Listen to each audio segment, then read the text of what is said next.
Swim Things in Blue Springs, your one-stop shop for all things swim. Pools, spas, patio furniture, swimwear, and accessories. Visit them in Blue Springs or at www.swimthings.com.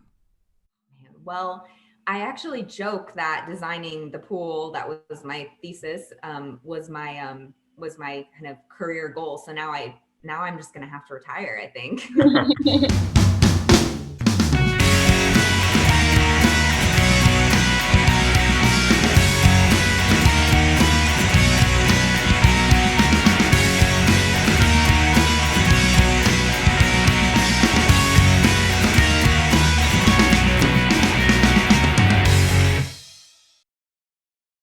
Hello, everyone, and welcome back to The Journey. Jeff and I are so excited you're here with us. Today, we will be speaking with Emily Ostertag, a Kansas City native and previous swimmer, or swammer is how I like to describe ourselves. She is also a lead interior designer for the Recreation Center at her alma mater, the University of Wisconsin. Let's welcome Emily to the show. How are you today? Hi, great to be here. Thanks. So how special was it for you that you were able to work on the remodel of the recreation center and swimming pool that you trained at during your collegiate years? It's really hard to put into words because it's something, if you would have told me that when I was a freshman swimming at UW, that I would eventually come in and get to work on the project and lead the interior design on the new pool. I mean, I would have said, you're lying, you're crazy, there's no way.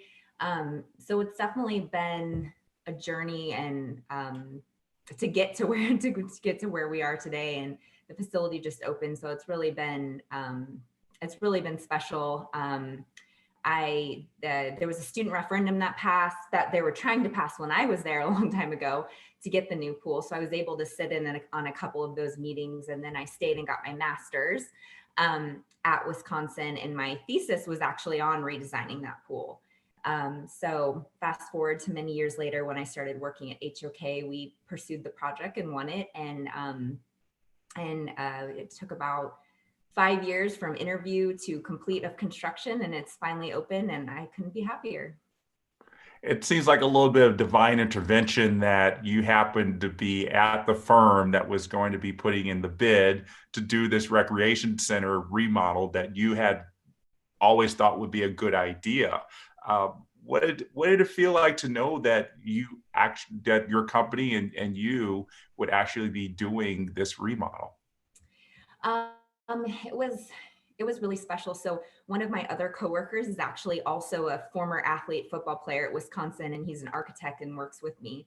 And we both were kind of putting in the word to our other coworkers that, hey, Wisconsin has a project that's probably going to be coming out soon, and they really need this renovation, tear down and remodel both the rec center and the pool. And so we kind of got their bug in their ear and started doing some pre-marketing, and then we're shortlisted for the interview. So it was really, really exciting. And I was trying to explain to my coworkers when we were prepping for the interview, it's one thing to say, oh, I trained in that facility 5 hours a day, 5, 6 days a week. But they kept saying, well, what does that mean to us? Like, what does that mean to a non-swimmer? So we actually used this in the interview, and I have it written down so I wouldn't forget. But I roughly estimated the amount of hours I spent training in the facility, which was 5,600. And I estimated that I swam a little under 7,000 miles in that facility, which equaled like 500,000 laps. So putting it in that terms, I think really gave non-swimmers, a real understanding of the amount of time we spend in these facilities, and I think just also showed how special it is to me as well. Yeah, mind-boggling that you don't think about it at the time, but that you swam so far, you swam so many miles. I mean, I think a lot of us could always say that in our swimming careers we probably swam enough to have circumvented the globe, but I think very few of us ever took the time to research that as much as you did. Probably kind of made you think, wow, that was a lot of swimming I did in those 4 years. Yes, a lot of swimming in a windowless, not very pleasant pool. So definitely Yeah. lots of natural light in the new facility, which was a must. Yeah, I'm going to talk about that in a second, but I want to go back. You were talking about the other Wisconsin alum that you have on this program is Paul Duran, who is a football player. Um, Obviously, you're both coming at this from different perspectives. You as a swimmer and he as a football player. But how did how did the ideas that both of you have mesh to um, kind of get to this final design that we now have on the campus? Yeah, so the Recreation Center was a shared project between campus recreation and wellness and also athletics. And that was mainly in the pool. And you see that on most campuses, the pools are shared with the recreation and wellness groups. So there was the athletic component and, understanding the needs of the athletes and what was needed to host competitions and what fast water meant and all of that was kind of was one side of it, but the other side of it was the rec center for the students. And Paul and I both being athletes, love fitness and understand how impactful it can be on your mental health, on your spirit, on your overall health. And I think where we kind of come together and unify our thoughts is in wanting the everyday student, the non-athletes, create a facility that they feel comfortable in coming into. Maybe they're new to working out, or they're not comfortable with working out in the large open space. So creating small areas where they might feel more comfortable or empowered to come. And I think that that's really where we also are trying to influence the design, is take the athlete perspective, but also the designer perspective, and see how we can then influence and encourage fitness and wellness with both athletes and students. And you had said that the pool itself, was this windowless facility, and you actually said in an interview that it, quote, looked like a submarine, which I found very funny. What Yeah. were some of the ways that you imagined that the natatorium would be more modern and look like a pool that was, of the 21st century? Yeah, oh man, that entire rec center, it really did look like a submarine. It was not very inclusive in the fact that it had steps leading up to it. So it was very hard to access, especially for those in wheelchairs or with disabilities. So that was one thing we really worked on with the new facility. But it was, again, windowless, lots of pastel colors, not really UW colors. And there wasn't any seating on deck. So we never actually could have competitions at that pool. And so when I dreamed up the new facility, one was if I could have the ideal facility, I guess, which is what I hope my team created in the new natatorium, is a large volume that has a lot of natural light. I mean, that was huge. Again, coming from a pool without it. But also creating a space that allows for big meets. So we have seating for 1,000 in the new facility. And then it was just a 50-meter pool at the Surf, which was the building that we tore down and rebuilt. And we did not have a dive well at that pool. We had a separate dive well, but we didn't have a 10-meter platform. So all of the divers actually had to drive an hour and a half to Milwaukee every Wednesday just to dive 10-meter. And just being able to have a 10-meter platform for the divers, I think that alone is huge. And I also think that it's a great asset to recruitment to obviously have nice facilities, and we've been lacking on that for so long. So I'm excited to see what the future of the program is with having this facility and being able to promote it and get people excited to come to Wisconsin, because it's a great program. Oh, absolutely. It's a great program, continuing to build with head coach now, Yuri Sugiyama. But it was great before. I mean, you had Olympians coming out of that program. You've had NCAA champions coming out of there. So obviously, the teams, the men's and women's teams, were able to do a lot with the little that they had. But I agree, you're right. It's going to really do some major inroads in terms of getting recruiting and help building that program. So I was thinking about this. You've built a lot of athletic facilities around the country. You've been involved in that and those designs, but very few people get to actually go to their alma mater and build a facility that they once trained in. How does it feel to know that this new facility, the Nicholas Recreation Center, has basically your fingerprints on it? Um, it means so much. It's been a little hard because the grand opening was delayed because of COVID, and normally I would have been up there several times to see the facility complete, but I've not yet been able to go up for the final time to see it complete. But the UW swim team did kind of a first reveal video and showed all the athletes walking out and them seeing it and jumping in the pool for the first time. And I got super emotional watching it, which I didn't even realize how impactful just seeing that video, like how that would make me feel. But, it's been a long time coming. And a lot of blood, sweat, and tears went into the project. And obviously I care so much about it. But all of the swimmers from the past and the alumni, and I mean, it's a long time coming for them as well. We did in lieu of a in-person alumni weekend where we were going to show the pool off for the first time. Coach did a Zoom call, and it was really cool to hear some of the alumni talk about just how moving it was to see the facility. And that was just really touching to me, to know just what an impact it had, not only on past alumni, but I hope it has a really positive impact on the future of UW swimming as well.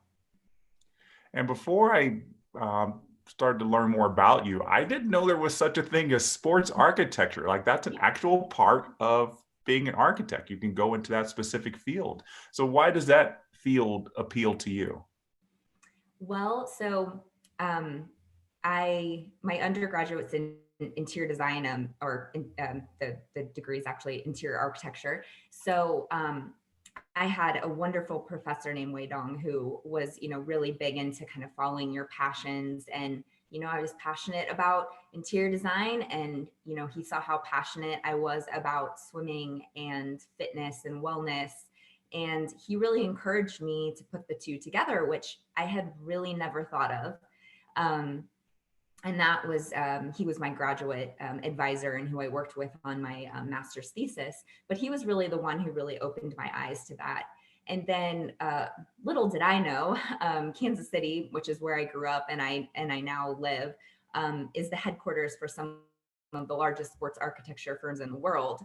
So I came back to Kansas City and was able to get a job here, but it's just really neat. There's so many aspects to the sports architecture world. Again, I mostly work in collegiate athletics and collegiate rec and wellness, but we obviously have the professional sports side, and you have these large arenas where it's almost more hospitality based with the restaurants and the suites. And there's so many aspects to it. And it's really fun and it's really exciting. And our Kansas City office, which is the office that focuses in sports architecture, it's such a talented group of designers. It kind of makes me feel like I'm on a team, right? You look up to your fellow teammates when you swim, and I feel the same way about my coworkers in Kansas City. Like, the design that comes out of that office is just, it blows my mind. So I'm proud of what we do, and it's kind of, again, it's translating that passion and commitment and that you have for swimming, and translating that into my career essentially, and kind of combining multiple passions. So like you just mentioned, you're from Kansas City, and after you graduated, got your degrees from Wisconsin, you came back home. Being from Kansas City myself, what is your favorite part about being back home? Well, now that I have kids, probably that I live by my parents and they're able to be such a big part of my kid's life. I would say that is probably the best part.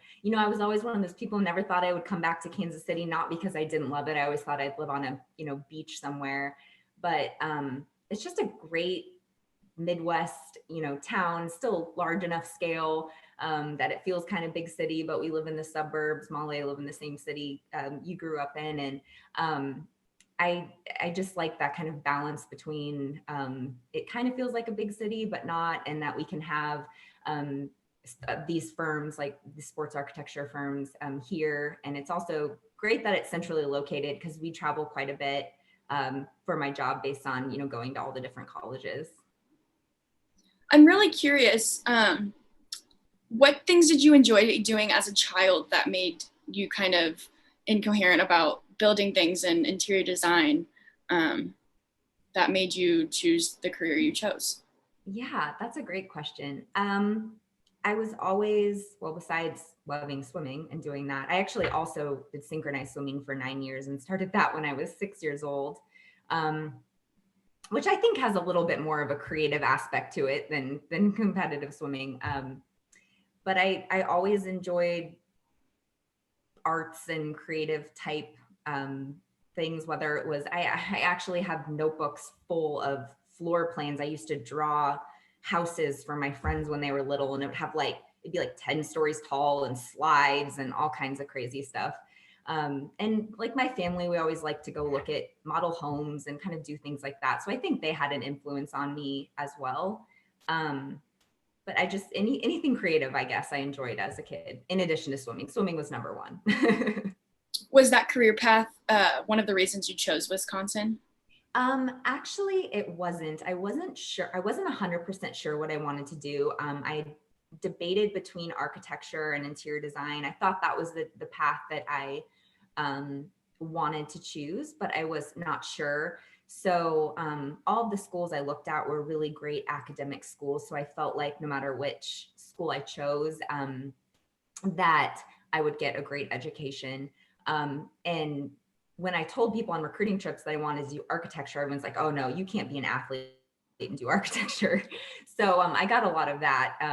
But even my athletic advisor was like, oh, interior design is really tough with while being an athlete, based on the studio hours. But I think we're kind of used to that as swimmers, of having to have time dealing with time management. So pursued it anyway.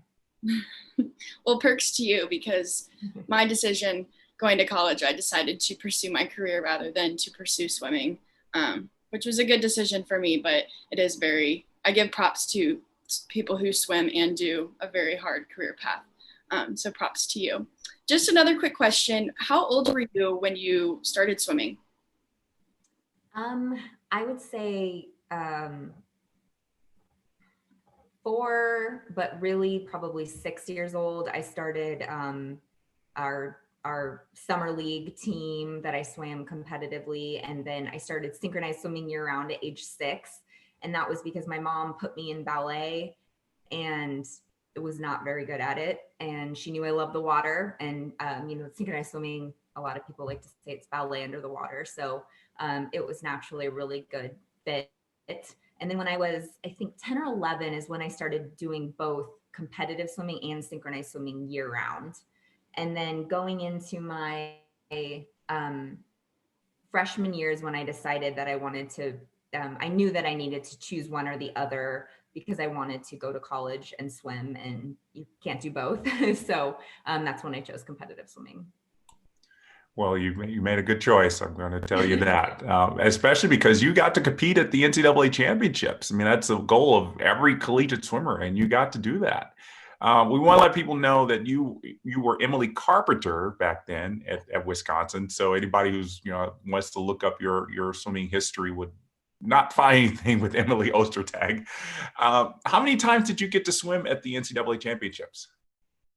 So I went my senior year, and I went on a relay, and I'd been swimming really great up until that point. It was the last meet of my career, and I got the flu.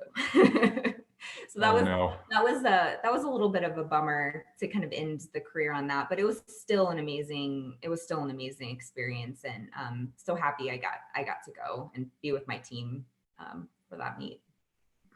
And I had said earlier that Wisconsin has had a long history of great swimmers, and one of them was Carly Piper, who got to swim at the Olympics.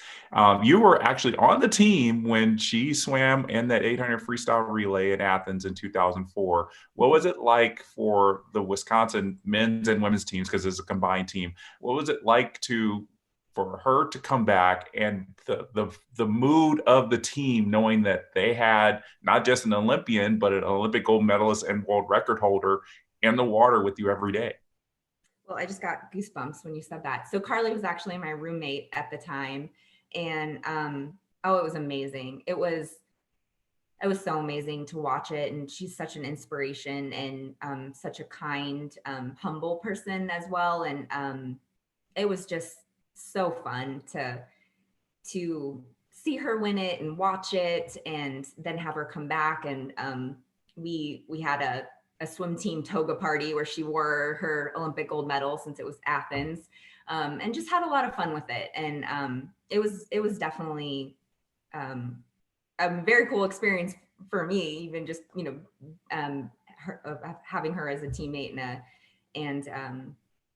and a roommate, and seeing all that she accomplished was really cool. That is amazing. Absolutely fun. Give us an idea of that balance that you talked about of, people said you can't be an architecture major and swim at the same time, but you did it. So how were you able to keep up your swimming life, but also do well in school? Yeah. So, I mean, I think just for most swimmers, like even in high school, you have to learn to have that balance. So I think I was already prepared, even though college is at a different level, obviously, with both swimming and school. I was somewhat prepared in that sense. The studio hours are what make it extra difficult, and I definitely took a lot with me to swim meets. I had a tube that held like my large drawings, and it went over my shoulder, and people would always be asking me, what's that? Because I'd be carrying it through airports all over the place, and I would get asked the craziest things about what is that. But there was a lot of that, a lot of having to take work with me in order to continue, to advance it while I was at meets. But it worked out. Yeah, you make the most of what you can do. Yeah. So you were part of the School of Human Ecology. I Yeah. have never heard of a name like that before. It was so No. interesting. So besides design, what other majors are part of the School of Human Ecology at Wisconsin? So it's really interesting. It's consumer science based, textile science, uh, um, uh, fashion, merchandising, and fashion. So there's a lot of different. It's an interesting combo. So most of the time now there'll be like a separate architecture or interior architecture department, and ours just happens to be with the School of Human Ecology. Very interesting. I think I just love that name. I was a graduate of the School of Human Ecology. I mean, Yeah, you get a lot of, it's a conversation starter. I'm sure it would be. yeah, definitely. So when it's time to transition to the business world, what qualities do you think you inherited from being a swimmer for so long, especially in regards to being in a male-dominated business? Great question. So I think one thing that, being a swimmer, um, you have to be very detail oriented, and obviously a hard worker, and pull some long hours. And I think all three of those things are important with architecture and design. Being detail oriented is kind of everything, and is super important. So I think that's really helped me. And you do pull some long hours, which kind of remind me of swimming. And yes, it does tend to be a more male dominated industry, but I know I mentioned this to you guys before, but I actually chose Wisconsin because it was a combined team, because I really enjoyed swimming with the guys. It always made it so much more lighthearted and fun. So I think maybe that helped me with today.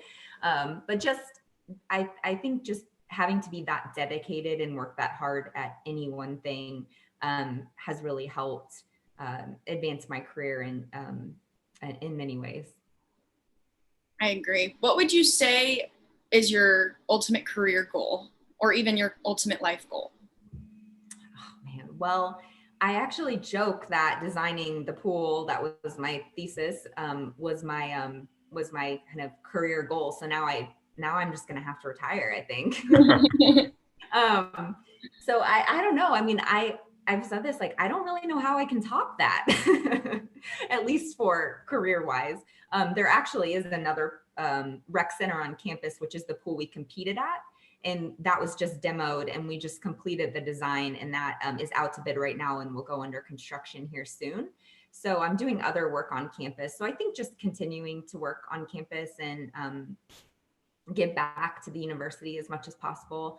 And career wise, I just want to continue to advance and grow and learn and try new things. And yeah. Well, Emily, it was so nice to get to chat and catch up with you. Thank you so much for sharing your journey with us. We wish you the best of luck with your career. We hope you do more amazing things and not just retire all of a sudden, but I'm sure you will do amazing. And who knows, maybe next time any of our viewers are in KC and looking around, we'll get to see some amazing architecture from Emily herself. Yeah, well, thank you. This was a pleasure. Yeah, and like we always say, it's not just about the destination, it's about the journey. See you next time.